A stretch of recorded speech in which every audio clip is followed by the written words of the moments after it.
All right, so today we're going to backtrack a little bit and we're going to learn about proofs.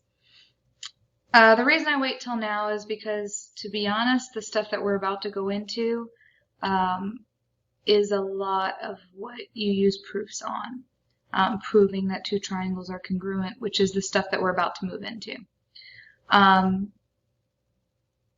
So I kind of waited a little bit, so we'll dip our feet in, dip our toes in the water with proofs today, and then we'll take them a little bit further as we go through the next chapter.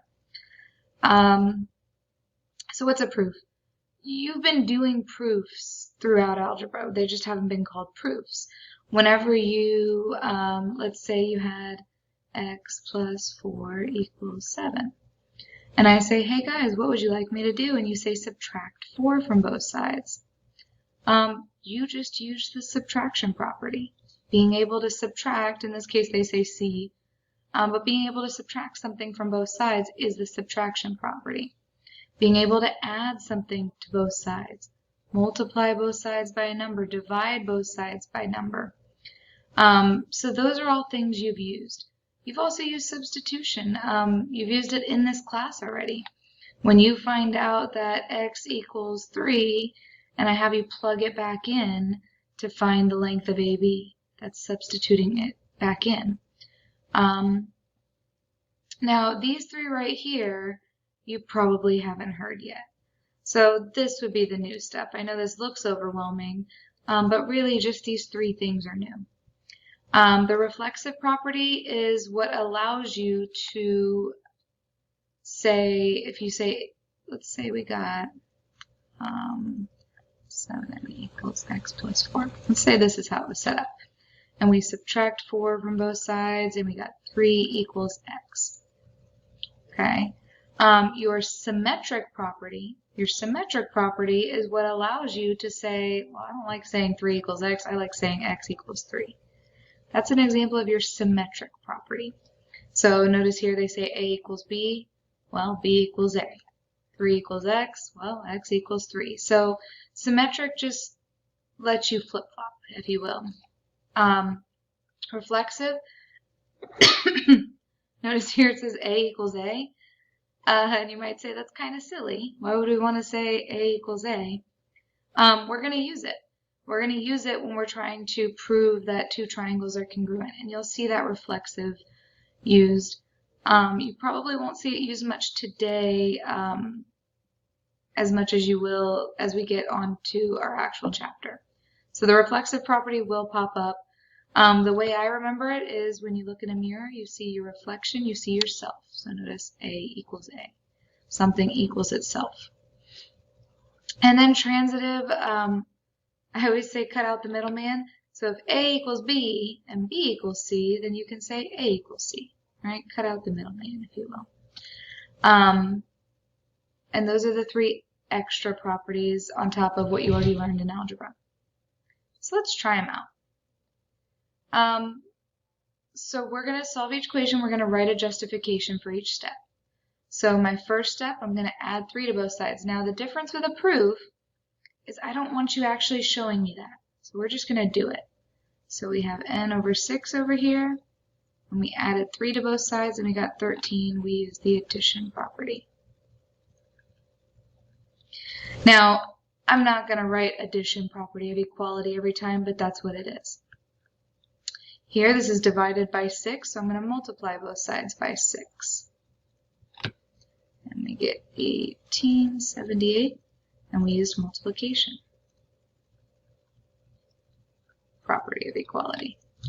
And we got n equals 78. That's our answer, so we justified our steps.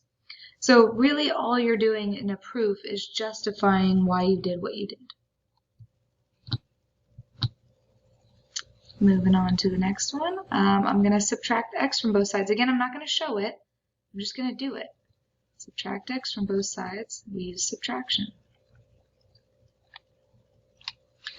So a lot of this is stuff you already learned. And you're already doing it. You just normally don't tell me why. Here we're going to multiply both sides by 7. So you got y plus 4 equals 21. We used multiplication. I'm going to start making these a little bit shorter here. Subtract 4. And we use subtraction. And you're done. So again, this is just the only extra step is I'm having you justify why you're doing what you're doing. Here we're going to distribute, or we could divide actually. So you could use distribute, or you could just divide both sides by 4. I'm going to go with division here. So division. We divided both sides by 4. Add 3. Addition property. And we're done. So that's kind of just a step into justifying and moving into a proof. Now, what does a proof actually look like? So notice these ones popped up again because these are kind of new to you. And now we're talking about congruence as well as equality. So numerical values are equal, right? N equals 78. Geometric shapes are congruent. So if you ever see the measure, if you ever see like a line segment, 2 angles are congruent. Their measures are equal. So the actual shapes are congruent. The line segments are congruent. The angles are congruent, but their measures will be equal. And that's the only difference. A measure, an actual number, is equal. So that's the only difference here is you'll see those congruent symbols instead of those equal signs. Reflexive is still saying, hey, angle A is congruent to angle A. Symmetric, A is congruent to B, or B is congruent to A. They can flip-flop. And then the transitive is that kind of out the middle man. If A is congruent to B and B is congruent to C, then A is congruent to C. So let's use them. Let's use everything that we're learning right now. So notice this says CD equal, or sorry, CE, C to E equals CD plus DE. Well, that's our segment addition postulate. Remember we talked about that in chapter 1. The pieces add up to the whole. We had a much simpler example in the beginning when we were first learning it. I said, hey, 1 plus 5 got me 6. But same concept here, the pieces add up to the whole. That's your segment addition postulate. So why did I write this? Because of the segment addition postulate.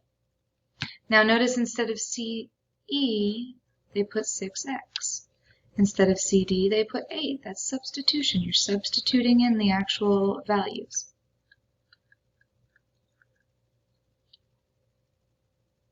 All right, now we got to look at what's different here. 6x stayed the same. Now we have a 15. Where did that come from? Well, 8 and 7 got me 15. Now, there's actually 2 things. Sometimes they call it addition, or you can call it combining like terms. And I'm good with either of those, but I want you to, just in case it pops up, I want you to know both. All right, so from here, it looks like this became 3x. So it looks like we subtracted 3x from both sides. Subtraction. And then my next step, it looks like I would divide both sides by 3. So division.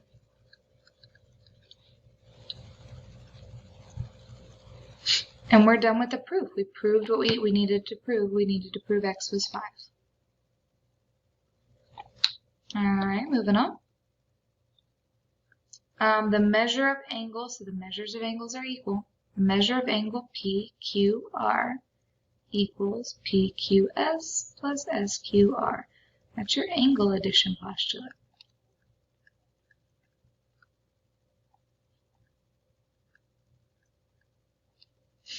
The pieces add up to the whole. This angle plus this angle equals the whole thing, PQR. And then again, notice instead of PQR, you see a 90, right? Because look here, there's a right angle.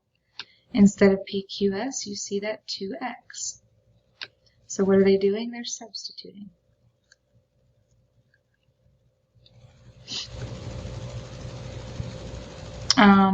When you're here, 2x's and 4x's make 6x's. So again, you can call it addition, and I've seen both used, or you can call it combining like terms. Oops. Combining like terms.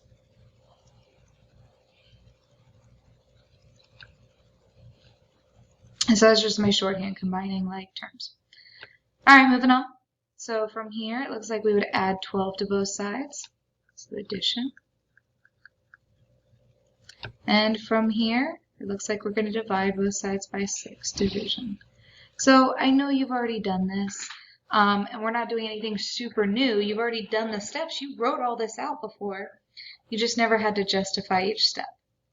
So this is actually called a 2-column proof. 2 columns mean over here are your statements, over here are your reasons, right? What am I going to do? Why can I do it? So we actually did 2-column proofs already. I just didn't tell you were doing them. So the next one is just making sure you know the different, especially these 3, reflexive, symmetric, and transitive, because they're a little new. So it says ABC is congruent to DEF, and then it looks like they flip-flop. DEF, ABC, that's that symmetric property. Again, the reason you can flip-flop is the symmetric. They're 2 different things. This equals this, or this equals this. Either way. Angle 1 is congruent to angle 2. Angle 2 is congruent to angle 3. So 1 is congruent to 3. That's that cut out the middleman. That's that transitive property. FG equals HJ. HJ equals FG. Again, that's symmetric. Same concept. The reason you can switch sides whenever they flip-flop. And then WX is congruent to WX. And I know that seems like a silly statement, saying WX equals WX. Obviously, it's the same. But we will use this in this chapter, and it will make sense why we need to know it. As of right now, it seems kind of silly to say, but we are going to use this. So that's your reflexive.